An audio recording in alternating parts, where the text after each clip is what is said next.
තෞහීද් සංවිධානවල ජාතික දායකත්වය. අපගේ ශ්‍රී ලංකා මාතෘභූමිය ඉන්දියන් සාගරයේ ඇකේ මත නිල් මැණිකෙන් යුත් පළසක් එළුවාක් මෙන් නිල්වන් සයුරින් වට වූ මනරම් මුතු ඇටයකි. පෙරදිග සහ අපරදිග යා කරන සේද මාවතේ මහිමවත් කිරුලයි. ලෝක වෙළඳාමේ හදවතයි.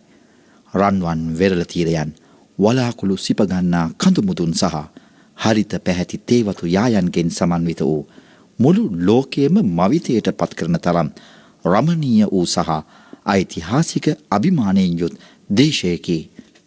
ශ්‍රී ලංකාව යනු බුද්ධ ආගම, හින්දු ආගම, ඉස්ලාම් ආගම සහ ක්‍රිස්තියානි ආගම අදහන ජනයා මෙන්ම සිංහල, දෙමළ, මැලි වැනි විවිධ භාෂා කතා කරන ජනයා ජීවත්වන විවිධත්වයෙන් පිරි ලෝකයටම ආදර්ශයක් වූ සාමකාමී මල් උයනකි. ශ්‍රී ලංකාවේ මුස්ලිම් ඉතිහාසයේ 7 වන සියවසේ සිටම මේ පොළොවත් මේ සුළඟත් සමග වෙන් කළ නොහැකි ලෙස බැඳී පවතින්නකි. අද වන විට මිලියන 22ක් පමණ ජනතාවක් ජීවත් වන ශ්‍රී ලංකාවේ 10.7% එනම් ලක්ෂ 23ක් පමණ මුස්ලිම්වරු වෙති. ශ්‍රී ලංකාවේ මුස්ලිම් ඉතිහාසය ආරම්භ වූ දා සිට මෙම දේශයේ ස්වෛරීභාවය වෙනුවෙන් සහ දේශපාලන, සමාජීය මෙන්ම ආර්ථික සංවර්ධනය වෙනුවෙන් මුස්ලිම්වරු තමන්වම කැප කර ඇත. නිදහසට පෙර පෘතුගීසි, ලන්දේසි සහ ඉංග්‍රීසි ආක්‍රමණ පැවති යුගවලදී මුස්ලිම්වරු මෙරට රජවරුන් සමග උරහිසට උරහිසදී ශ්‍රී ලංකාවේ නිදහස සහ ස්වෛරීභාවය වෙනුවෙන් සටන් කළ ඉතිහාසය කිසිදා අමතක කළ නොහැක. මෙම රමණීය දේශයට ආපදාවන් පැමිණි අවස්ථාවලදී සහ විවිධ අභියෝග මත වූ අවස්ථාවලදී නොසැලී සිටිමින් ඉස්ලාමය උගන්වන මානුෂීය ගුණාංග හදවතේ දරාගෙන අපි ශ්‍රී ලාංකිකයෝ යන තේමාව යටතේ විවිධ ජනවර්ගවල දුක නිවීමට වෙහෙස වූ ඉතිහාසයක් ලාංකික මුස්ලිම්වරුන්ට ඇත. ශ්‍රී ලංකාවේ තෞහීද් සංවිධානවල මෙහෙවර සියවස් ගණනාවක ඉතිහාසයකට හිමිකම් කියයි. නිදහස් ලංකා ඉතිහාසයේ 1947 වන වසර සුවිශේෂී වසරකි. ලංකාවේ තෞහීද් සංවිධාන ආයතනික වශයෙන් සිය කටයුතු ආරම්භ කළේ මෙම කාලවකවානුවේදීය. අල් කුර්ආනය සහ සුන්නාව එමෙන්ම සලෆුස් සාලිහීන් පූර්වාගාමීන්ගේ මඟ පෙන්වීම යටතේ ඉගැන්වීම් හරහා පැහැදිලි ප්‍රතිපත්තිගරුක බවක්, ආගමික දැනුමක්, ආධ්‍යාත්මික වටිනාකම් සහ සදාචාරාත්මක ගුණාංගවලින් හෙබි සමාජ වගකීම් සහිත යහපත් පුරවැසියන් බිහි කිරීම තෞහීද් සංවිධානවල ප්‍රධාන අරමුණ විය. දේශයක ශක්තිය පවතින්නේ එහි ගොඩනැගිලි මත නොව මානව සම්පත් සංවර්ධනය මතය. ඒ අනුව තෞහීද් සංවිධාන දිවයින පුරා මානව සම්පත් සංවර්ධනය කිරීමේ අරමුණින් අරාබි විද්‍යාල 30කට අධික ප්‍රමාණයක් සහ සිය ගණනක් අධ්‍යාපන ආයතන පවත්වාගෙන යනු ලබයි.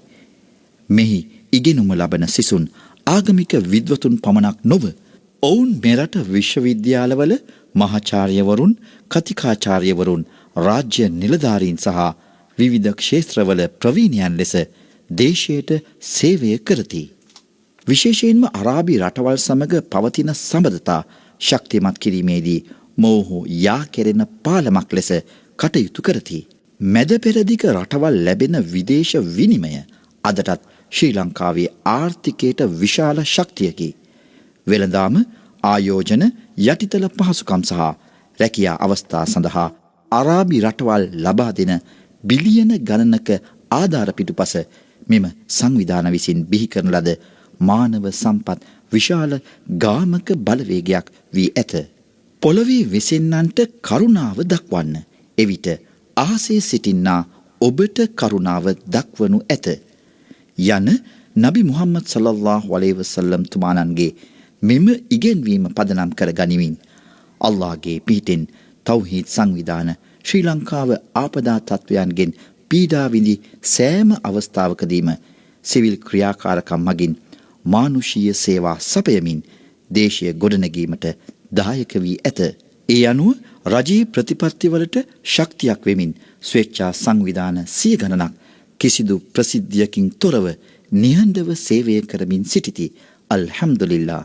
මෙම ගමනේදී සෞඛ්‍ය ක්ෂේත්‍රය වෙනුවෙන් තෞහීද් සංවිධාන ඉටු කළ සුවිශේෂී මෙහෙවර පිළිබඳව අපගේ අවධානය යොමු කරමු.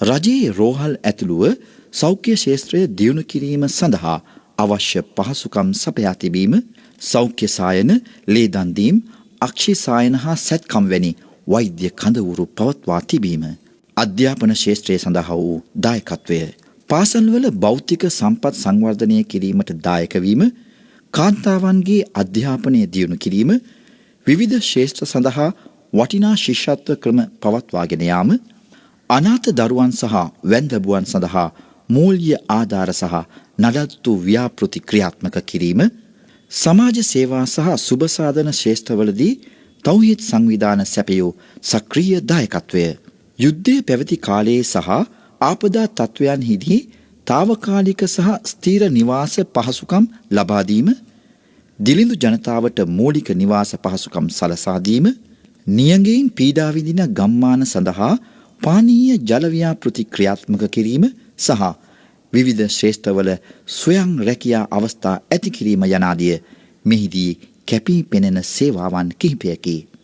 සුනාමි රළ පහර අප රට වෙලාගත් අවස්ථාවේදී, කොරෝනා වසංගතයේ ජීවිතවලට තර්ජනයක් වූ අවස්ථාවේදී, ගම් වතුරින් නිවාස යට වූ අවස්ථාවේදී සහ අවතෙන් වූ ජනතාව පීඩාවට පත් වූ සෑම අවස්ථාවකදීම තෞහීද් සංවිධාන සමාජිකයින් වීදි බැස තමන් ගැන නොසිතා අන් අයගේ දුක නිවීමට වෙහෙස වූයේ ඉතිහාසය සාක්ෂි දරමිනි.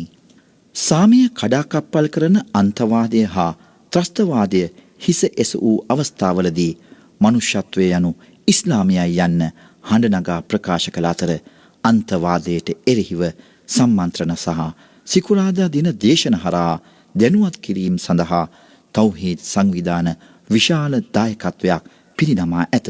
එමෙන්ම දෑවැද්ද, පොලිය, මත්ද්‍රව්‍ය වැනි සමාජ විපත්වලට සහ මිත්‍යා විශ්වාසවලට එරෙහිව ජනතාව දැනුවත් කරමින් ප්‍රගතිශීලී දේශයක් බිහි කිරීම සඳහා තෞහීද් සංවිධාන විශාල කාර්යභාරයක් ඉටු කරයි.